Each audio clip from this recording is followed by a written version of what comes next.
Fala galera, beleza? Aqui quem tá falando é o Lipe. Sejam bem-vindos a mais um vídeo do canal Podcast Operado. E antes de começar, deixa o like, curta, comenta e compartilha que ajuda demais o nosso canal, tá bom? Bora pro vídeo. Exato, existe, a gente pode falar sobre isso. O cara fala de TV de LED, mano, e de celular. Naquela época, não existia televisão. Os caras logo depois começaram a criar umas televisões gigantes de tubo, que era metade dessa mesa. E o Chico Xavier, que era um cara que estudou até a quarta série, morava no interior lá de Minas, escrevendo no livro de TV de LED. Ele descreve a TV de LED. Claro que ele não falou. TV de LED. Tal marca. Ou seja, nós somos aqui uma cópia, meia boca, do mundo real, que é o mundo espiritual. Entendeu? Entendi. Então, a proposta que eu digo a vocês é a seguinte: a vida real, ela não está aqui. Ela está realmente no mundo espiritual. A gente tem experimentos na vida física, na vida material, a fim de evoluir mais nossa alma em intelectualidade, moralidade, etc. Só que aí quando chega aqui, as coisas do mundo físico começam a nos distrair. Então as pessoas começam a se perder os seus propósitos. E muitas se perdem mesmo. Como eu, antes de conhecer o Espiritismo, era um cara que saía todos os dias, só pensava em encher a cara e só pensava em pegar mulher. Eu só fazia isso. Tanto que eu nem ligava, nem acreditava em espírito, nem me preocupava com isso, entendeu? Então quando você está entorpecido por essa vida material, você não enxerga essas coisas. Sim. E existem várias manifestações religiosas, espirituais, como o Daniel tem um tipo de manifestação, tem o outro. Ele entende a Deus como de uma forma, eu entendo talvez parecido, mas um pouco de outra forma, mas eu vejo que ele está no caminho certo da mesma forma que eu acho que eu também esteja. Exato. E aí cada um tem essa visão, entendeu? De religiosidade.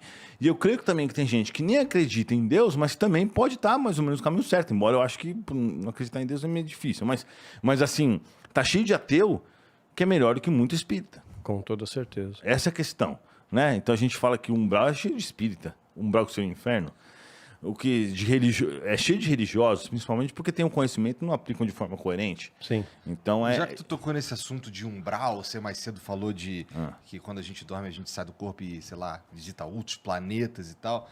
E o Daniel falou também de outras dimensões e tal. Cara, quais são os planos de existência que o espiritismo diz que existem? Porque, bom, você falando pelo menos aí do umbral, tem o plano material, deve ter um lugar espiritual que não é umbral. Que é o céu, sei lá, né? Porque depois o André Luiz, ele vai pro céu, né? nosso lar, Vai pro nosso lar, isso, eu vi. Tipo assim, no mundo espiritual existem várias divisões. Existem, por exemplo, cidades espirituais como o nosso lar, como é relatado no filme que tem no nosso lar lá tal, que são lugares muito bons, muito amenos, com uma boa vibração. Existem locais para onde vão, por exemplo, os evangélicos também, que têm os suas organizações religiosas, que não seria o céu da forma que eles entendem, tá? Mas, assim, é alguma coisa parecida, entendeu? Portanto, que são as coisas... Existe um umbral que seria o inferno. Aí, dentro do umbral, existem as divisões. Existe um umbral do suicídio indireto, que se mata porque encheu a cara e causou um acidente e morreu, ou porque usou droga até morrer, ou porque bebeu até ter cirrose. Existe também o do suicídio direto, que são os mais feios, que eu já falei sobre isso. Todo mundo que tira sua vida fica todo deformado, fica todo zoado por um tempão. E aí varia na realidade, né? Mas é uma coisa meio personalizada, entendeu? Mas o que a gente tem que entender é que o espiritismo, ele dá uma amplitude muito grande para o universo. Então, se a gente iniciar desde lá do começo, eu diria para vocês o que fala o espiritismo? Que nós viemos do átomo. Então, ele fala lá no livro dos Espíritos que é do átomo ao anjo. Então, nós fomos um átomo, como assim? Na minha unha aqui tem 1 bilhão de átomos. Nessa minha unha aqui, que está um pouco comprida. Deve ter quase 2. Então, o que acontece? 1,5. Tipo, cada átomo desse um dia vai se tornar um humano como nós. Então, o espiritismo fala que o universo todo está evoluindo o tempo inteiro sem parar. As plantas estão evoluindo, cada célula, cada ser humano, e cada átomo individualmente, né, em um processo muito demorado, e esse processo vai se passando por diversos períodos, entendeu? Então, assim, o espiritismo fala isso. O átomo começa a sua evolução, e ele vai... Quanto tempo vai demorar, por exemplo, para esse átomo aqui que está dentro dessa...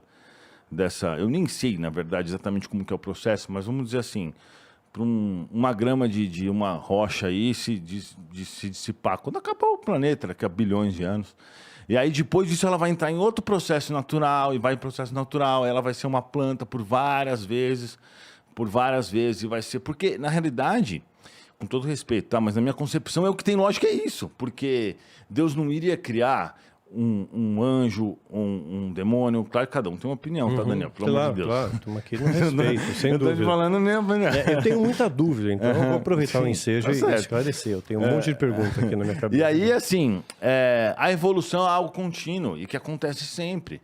Então, nós estamos cada um em uma fase evolutiva. É por isso que no mesmo planeta a gente tem tanta gente idiota. Entendeu? Tipo, um cara, sem noção, uma Anitta que só faz porcaria, no meu concepção, só propaga mau exemplo de tudo. E você tem um Chico Xavier, que é um cara que vive para bondade, para caridade. Então você tem um cara extremamente cruel e você tem uma pessoa extremamente boa.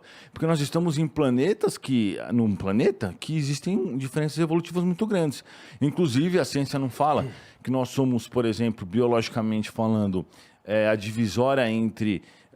os cromossomos, o material genético da sua mãe e do seu pai?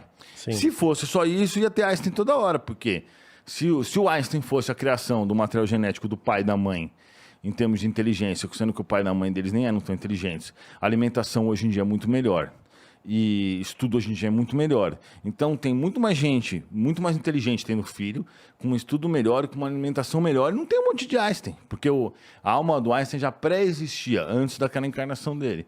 Por isso que você vê dois gêmeos da mesmo óvulo tal, totalmente diferente. Você vê isso até nos animais, você vê essas diferenças. Eles dividem o mesmo material genético, mas eles são totalmente opostos. Eles têm personalidades diferentes, porque são outras almas que estão pré-existendo ali. Então, é isso, né? Tá. Pode falar. Não, vai, Daniel. No budismo, ele tem uma linha similar. Então, eles acreditam, quando o Buda, né, Siddhartha Gautama, na verdade, ele era um cara muito rico, que seria ser um paradoxo até para os dias de hoje, se largar toda a opulência, a riqueza, o poder que ele tinha para tentar descobrir o porquê das mazelas humanas. Então ele abandonou o palácio, abandonou a riqueza, abandonou tudo e foi em busca disso. Né? E ele chegou à conclusão, no final, que o homem ele sofre porque ele se prende à matéria. Quanto mais preso à matéria ele está, mais ele sofre, e aí sim no budismo crê na reencarnação. E você vai reencarnando até você estar mais desprendido da matéria, até que chega o momento que você não encarna mais e atinge o nirvana, né? Você fica lá no céu. Budista. Né? No meu ponto de vista, né? Isso eu nunca entendi, por isso que eu vou aproveitar o ensejo de lhe perguntar. Eu já conversei eu tenho amigos espíritas, inclusive, tenho amigo árabe, judeu, muçulmano, eu não tenho preconceito com ninguém, né? Acho que quem julga é Deus, eu não tenho a capacidade de julgar, né? É Deus que sabe.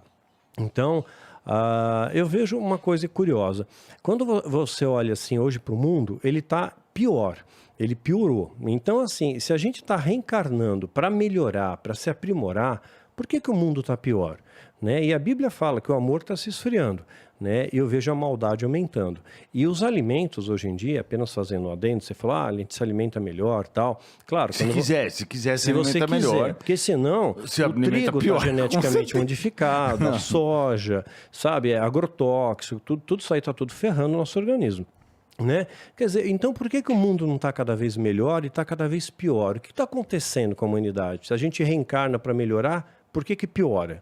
Então, mas com todo respeito, mas eu discordo de você dessa parte. Então, eu só queria entender, é uma pergunta na verdade, para o mundo aprender. Não está piorando. Tá? Na realidade, há 30 anos atrás, a gente não tinha lei que condenasse a pedofilia. Não queria falar pedofilia, essa palavra, né? Mas tudo bem. Não tem problema. É lei. A gente não tinha lei que condenasse isso. Há 100 anos atrás, a gente tinha... Até pouco tempo atrás, você tinha na África lugares de escravidão. Até hoje, você tem uns caras lá que cortam a mão do outro, que vende os outros, que se nasce de outra cor e não sei o quê. Isso era muito frequente antigamente. Esse negócio de, por exemplo, um pai mata o filho era super normal e ficava por isso mesmo. Se você começar a pegar 200 anos atrás, por exemplo, mesmo Allan Kardec...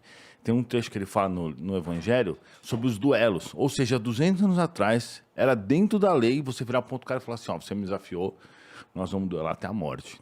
E ficava por isso mesmo. Então, assim, Parece que o mundo está ficando pior porque hoje nós temos um aumento de população muito grande, um aumento de informação gigantesco. Há 20 anos atrás você não tinha acesso a essa informação. Agora caiu um avião na China, a gente fica sabendo na mesma hora que caiu um avião, quantas pessoas morreram e os detalhes. Antes você morava numa cidade, sei lá, com Campinas, como Rio Preto, você ia ter acesso ali à informação só das cidades do lado. Você não tinha informação muito longe, você nem ia saber o que aconteceu no Paraná, a não ser que tivesse sido algo muito horrível. E era mais fácil também de se controlar alguns pontos. Mas, assim, de forma geral, se você avaliar mesmo em números, você vai ver que a criminalidade está piorando a curto prazo por conta de um monte de governo idiota que a gente teve, né? Um absurdo que prejudicou tudo, mas, de forma geral, nunca a gente teve uma civilização tão civilizada assim como nós temos hoje. Com tantas pessoas tendo tantas leis para se proteger. Antigamente mesmo, quando começou, antes da CLT, a galera podia trabalhar 24 horas, se lascava, perdia um braço, ficava por isso mesmo. A gente sabe que injustiças foram cometidas também, quando se implanta uma regra, colocam muitas coisas erradas, mas, de forma geral, nunca você teve tantos direitos como você tem hoje. Só se eu perguntar para alguém mais velho, falar assim, como que era? Antigamente o cara se matava, o outro ficava por isso. Você falar 100 anos atrás, não, você falar 500 anos atrás, então era um absurdo. Mesmo na Segunda Guerra Mundial mesmo, os caras iam lá na guerra, o Japão entrou lá na China, matava, estuprava as mulheres, era normal fazer isso. Todas as guerras os caras faziam isso. E a gente já teve mais de 5 mil guerras catalogadas no planeta. Então, assim, o que a gente está vendo agora, essa mini guerra aí, é uma exceção, mas pela primeira vez na história, a gente ficou tanto tempo sem ter guerra, até acontecer isso. Foi a primeira vez na história, nunca tinha tido isso antes. E se você voltar 100 anos, se você voltar 2.000 anos, então, putz, aí era... Bom, não, eu concordo que a gente ficou bastante tempo sem umas guerras que fossem relevantes. Você tem razão. Guerras locais, coisas assim, é verdade, sim. Mas assim, sem guerras do jeito que era antigamente, se você começar a estudar história, velho, você vai ver, 1700 era guerra de tudo quanto é lado. 1600 guerra. Tanto que se você for ver, você vai ver que tudo foi muito disputado o tempo inteiro. Na época, é que a gente tem acesso a pouca informação fácil. Mas se você pegar, por exemplo, o Império Romano, que ficou bastante informação, porque acho que, se eu não me engano, Alexandre levou para vários lugares e tal, os livros, acho que foi isso. Ficou muita informação, você percebe como os caras sanguinários. Quando o imperador